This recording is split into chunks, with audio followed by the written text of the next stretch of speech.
बेगूसराय के तिलर्थ स्टेशन पर औचक निरीक्षण करने पहुंचे राज्यसभा सांसद राकेश सिन्हा। जमकर बरसे सोनपुर मंडल के डीआरएम पर।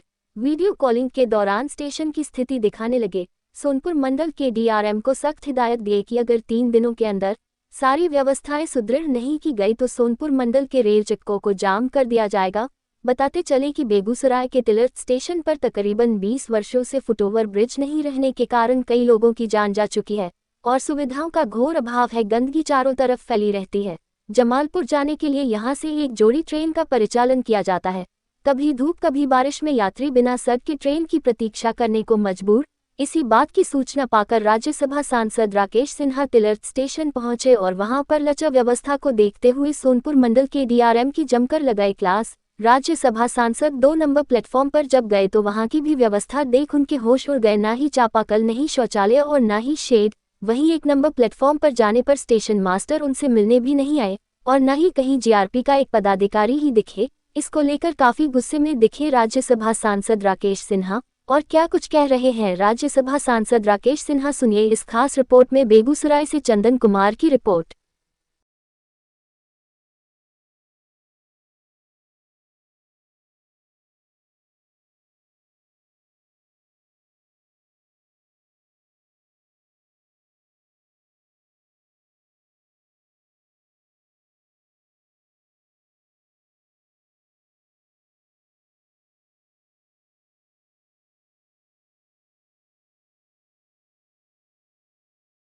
ये देखिए जैसे देखिए वीडियो कॉल ये देखिए नॉर्मल स्टेशन भी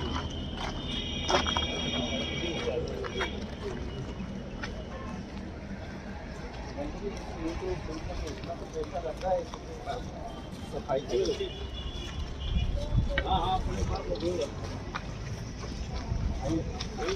ये लोग सब आए हुए हैं इसीलिए। देखिए इसके नीचे देखिए, मुझे तो इतना पैसा तो रहता है कि स्टेशन की सफाई हो, गंदगी साफ हो, एम्प्लॉय भी रहते हैं। ये स्वच्छ भारत में जैसे प्रधानमंत्री जी को यदि ये पता चल जाए कि हाँ ये हालत है। देखिए यात्रियों के लिए क्या है, देखिए तो समझ एक शौचालय नहीं है जो मिनिमम है, ना एक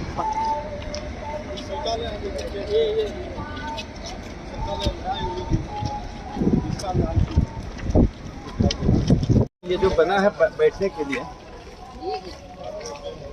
देखिए इसमें कौन बैठेगा? ये अभी बना है लगता कुछ दिन देर पहले।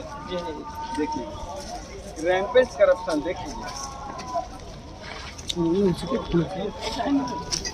मैं उन लोगों में हूँ जो जनता के बीच रहता हूँ, मुझे बहुत कठिनाई, मुझे बहुत मेरा मन आक्रोशित हो रहा है। बताइए गर्मी में हम घूम रहे हैं आधे घंटे से। इसकी सफाई के लिए हम डीआरएम साहब को अगला स्टेप लीजिए। आपको भी क्या लग रहा होगा? अभी उसका कुछ दिन का पहले देखिए ये जो बना है, देखिए ये नया बना हुआ, देख लीजिए।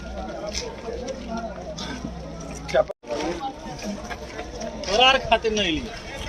देखिए गंदगी में दिखाता हूँ। सॉरी, ये स्वच्छ भारत मिशन है प्रधानमंत्री। ये देखिए, अरे साइड हो नहीं यार, साइड होके चलो। ये देखिए अब इसके लिए डीआरएम साहब को आना पड़ेगा क्या? स्टेशन मास्टर की यही सब काम है ना। एकदम एक उनके क्वार्ट देखिए इसके पास। अच्छा अब एक में दिखा दिया। आप मुझे लगता है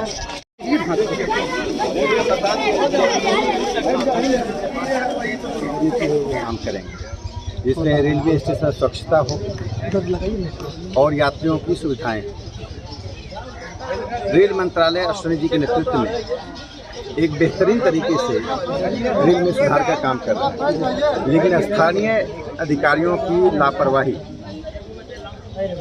लापरवाही इस हद तक है कि जो शौचालय है उसमें ताला बंद रखा गया है। पानी की कोई समुचित व्यवस्था नहीं है। प्लेटफॉर्म पर बैठने के लिए बनाया गया है वो टूट रहा है। शेड नाम की दूसरे नंबर प्लेटफॉर्म पर चीज़ नहीं है। 1 नंबर से 2 नंबर पर जाने के लिए कोई फुट ओवर ब्रिज नहीं है। लाइटिंग की व्यवस्था भी नहीं है।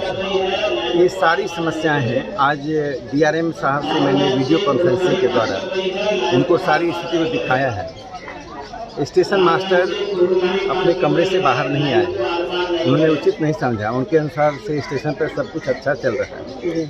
तो डीआरएम साहब से मैंने अपील की है कि 2-3 दिन के अंदर सोनपुर जोन से किसी को भेजें निरीक्षण करने के लिए, और उन्होंने सबके सामने ये आश्वासन दिया है कि जो उनके अधिकार क्षेत्र में जितनी बातें हैं वो होंगी। स्टेशन मास्टर को स्वच्छता का, पेयजल का और शौचालय का, इन 3 चीज़ों के लिए डीआरएम के पास जाने की आवश्यकता नहीं है। 3 चीज़ों के लिए मंत्रालय के पास जाने की आवश्यकता नहीं है। इसके लिए यथेष्ट फंड है। मैं मानता हूँ कि स्थानीय जो स्टेशन के अधिकारी हैं वो इसमें लिप्त हैं। उनकी लापरवाही, उनकी इन चीज़ों में संलिप्तता के कारण ये सुविधाएं नहीं। बाकी सुविधाओं के लिए सरकार तत्पर है, और माननीय रेल मंत्री जी ने मुझे कहा था कि वे सभी प्रकार की सुविधाएं देंगे, क्योंकि मोदी जी के ही शासन में बेगूसराय जिला अकेला जिला है जिसके 5 स्टेशनों को अमृत भारत महोत्सव रेलवे स्टेशन में शामिल किया गया है। इसमें बरौनी बेगूसराय तो है ही, सलौना है, बखरी-का, साहेबपुर कमाल और लखमीनिया है। तो ये एक बड़ी उपलब्धि है। मुझे लगता है कि इस उपलब्धि के दौर में अब तेघरा भी शामिल होना चाहिए। सुरक्षा के दृष्टिकोण से भी सर, एक भी सिपाही की भर्ती यहाँ पर नहीं है। रात में महिलाएं लोग आती है, बच्चियाँ आती हैं, इनके सुरक्षा की इन व्यवस्था, सारी बातों पर ध्यान दिलाया गया है। मुझे लगता है कि इन बातों के प्रति अब तक लोग मौन रहे हैं, और इसके कारण अधिकारियों को भी सुविधा होती है। अधिकारी भी आलस्य में चले जाते हैं और उन्हें लगता है वो जो कुछ भी कर रहे हैं वो अच्छा कर रहे हैं। अब जब जन आवाज़ उठी है, मैं स्वयं इस स्टेशन पर दूसरी बार आ रहा हूँ। एक बार और मैं आया था और मुझे उम्मीद थी कि उसके बाद ये कार्रवाई करेंगे। सोनपुर मंडल की बैठक में विषय को रखा गया था और इस बात को उन्होंने आगे भेज भी दिया, और आज भी कहा कि फुट ओवर ब्रिज बनाने के लिए प्रयास चल रहा है। मुझे उम्मीद है कि अब इस पर तत्परता से कार्रवाई होगी। जो साहेबपुर कमाल का हुआ, साहेबपुर कमाल की स्थिति इससे भी बदतर थी, लेकिन आज वो एक स्वर्ग की तरह हो गया है। और इसके लिए मैं प्रधानमंत्री जी को और रेल मंत्री जी को धन्यवाद देता हूं कि उन्होंने हमारी बातों को सुना, और मैं उम्मीद करता हूं कि यदि इस स्तर पर बात नहीं हो पाएगी तो मैं केंद्रीय मंत्री जी के पास बात को ले जाऊंगा। सलौना में भी यात्री लोग जो है कई दिनों से आंदोलन कर रहे हैं, कई महत्वपूर्ण जल सत्याग्रह कर रहे थे। सलौना स्टेशन जिस बुरी हालत में था, जिस उपेक्षित हालत में था, वो किसी से छिपा हुआ नहीं है।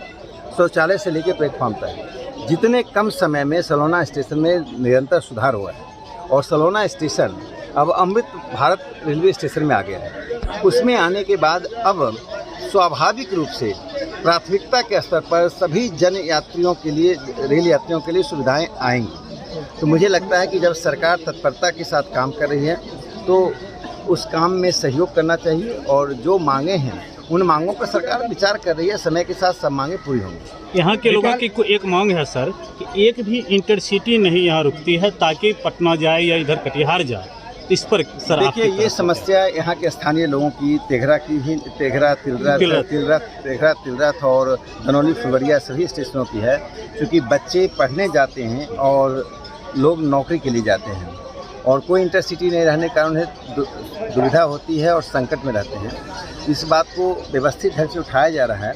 कोरोना के बाद सरकार ने बहुत रेल में सुधार किया है। मैं उम्मीद करता हूं कि आने वाले समय में हम इसमें सफलता पाएंगे। मैं तो इससे आगे जा रहा हूं। बेगूसराय को मेट्रो रेल ही मिल जाए तो सारी समस्याओं का समाधान हो जाएगा। फिर हम इंटरसिटी रेलवे के लिए नहीं रोएंगे। एक राजनीतिक सर, विपक्ष का बैठक होने जा रहा है, ऐसे में जीतन राम मांझी जी सरकार से समर्थन वापस लेकर हट गए, क्या कुछ कहेंगे? देखिए, विपक्ष तो भानुमति का कुनवा है। उसमें आज कौन है, कल कौन रहेगा, यह विपक्ष को स्वयं नहीं मालूम है। इसका नेतृत्व कौन कर रहा है, ये स्वयं नहीं मालूम है। सभी लोग हसीन सपनों में जी रहे हैं कि बिल्ली के भाग्य से सिक्का टूट जाए और कोई प्रधानमंत्री बन जाए, लेकिन ये हसीन सपना पूरा होने वाला नहीं है। प्रधानमंत्री नरेंद्र मोदी जी इस देश की नियति के साथ जुड़ गए हैं। यदि उनकी तुलना हो सकती है तो विक्रमादित्य और चंद्रगुप्त से हो सकती है। आधुनिक भारत के किसी भी प्रधानमंत्री की तुलना उनसे नहीं की जा सकती है। आज विश्व स्तर पर अमेरिका जाने पहुंचने पर, दुनिया के हिस्सों में पहुंचने पर उन्हें जो प्रतिष्ठा मिलती है, वो प्रतिष्ठा 130 करोड़ जनता का सम्मान है। वो प्रतिष्ठा भारत की बढ़ती हुई समृद्धि, भारत की संस्कृति और भारत के सामाजिक स्तर पर जो विकास हो रहा है उसका सम्मान है। इससे विपक्ष का काम है लोकतंत्र में इच्छा रखना, महत्वाकांक्षा रखना, एकता की बात करना, प्रतिद्वंदिता करना, ये स्वाभाविक है। मैं उस पर आपत्ति नहीं करता हूँ, लेकिन विपक्ष जो अनर्गल प्रलाप करता है वह बंद करे। जिस प्रकार से गीता प्रेस गोरखपुर को पर प्रहार हुआ है वो दिखाता है कि पूरी विपक्ष मानसिक रूप से दिवालिया हो गया है। जिस प्रकाशन ने, जिस हनुमान प्रसाद पोद्दार जी ने 14 करोड़ 70 लाख धार्मिक पुस्तकों का प्रकाशन किया जो गांव-गांव तक गया, जिसने 18 करोड़ भगवत गीता का प्रकाशन किया, उस पर प्रहार करना, उसको पुरस्कार मिलने पर सवाल करना, ये दिखाता है कि भारत का विपक्ष पूरी तरह से दिवालिया ही नहीं हो गया है, वो हिंदू विरोधी मानसिकता से काम कर रहे हैं। सर एक और सवाल। 70 साल तक बेगूसराय की बहुत सी मांगें ठंडे बस्ते में रखी गई हैं और उसी के कारण से विश्वविद्यालय नहीं बन पाया, हवाई अड्डा हमारे हाथ से निकल गया, एम्स निकल गया। तो मुझे लगता है कि कहीं न कहीं हमारे स्तर पर कमजोरी रही है, वह कमजोरी अब नहीं रहेगी। जनता की आवाज़, और बेगूसराय एक औद्योगिक नगर है। बेगूसराय में वही सुविधा होनी चाहिए जो विशाखापत्तनम और बोकारो में है। यहाँ का तिलरथ आज विशाखापत्तनम की सुविधाओं से युक्त होना चाहिए, क्योंकि सारे उद्योग, बिहार का उद्योग, जितना उद्योग है वो सिर्फ बेगूसराय में है। ये औद्योगिक केंद्र है। इसको एक ज़िले के रूप में जब तक देखा गया वह गलत हुआ। 2019 से लगातार मैं इसको औद्योगिक केंद्र के नैरेटिव को स्थापित करने में लगा हूँ।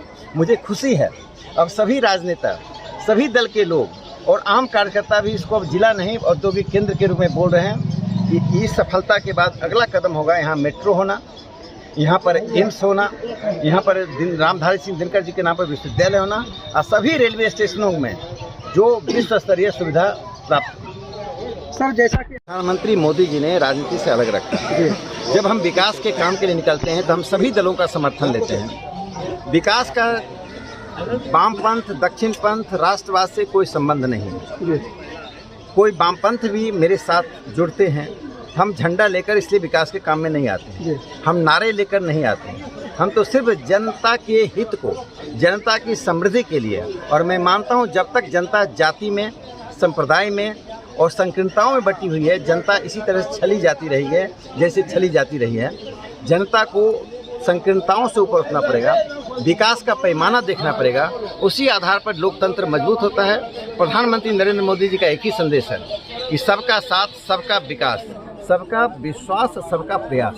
इसमें राजनीति का कोई महत्व नहीं है। चुनाव के समय में जितनी राजनीति है, राजनीति करना चाहिए। चुनाव के बाद, चुनाव से पहले हमें एकजुट होकर जनता की मांग को रखना चाहिए। ये सरकार संवेदनशील है।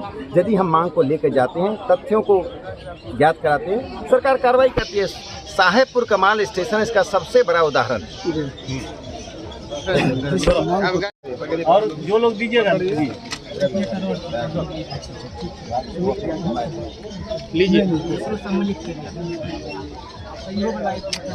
पीछे रखो ना। सब जगह बैठे हैं, सब जगह कोई डोनेट